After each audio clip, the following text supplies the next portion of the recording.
So guys, એક તો ગુજરાતી ભાષા છે ને બહુ જ કોમ્પ્લિકેટેડ ભાષા છે. જેમ ઇંગ્લિશમાં A B C D આપેલું છે ને એમ ગુજરાતીમાં કક્કો બનાવેલો છે ક ખ ગ ઘ. એમાં એ લોકોએ 3 શ ઘુસેડેલા છે.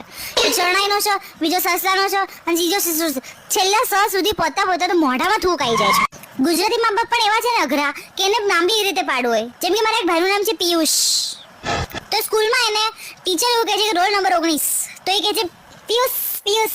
પિયુષને પોતાનું નામ લેતા નહીં આવડતું. ભાઈ એને પિયુષ કહેવાય. My dear Piyush, my dear Piyush.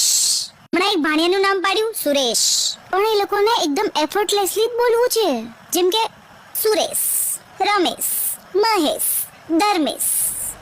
આવું ના હોય. ભાર આપો તમે તમારા નામની પાછળ. સુરેશ, ધર્મેશ, રમેશ. પણ તમે લોકો યાર સ આવું ના હોય યાર. આ બધા લોકોના સ અને શ ના ચક્કરમાં મને શું આવી ગયું.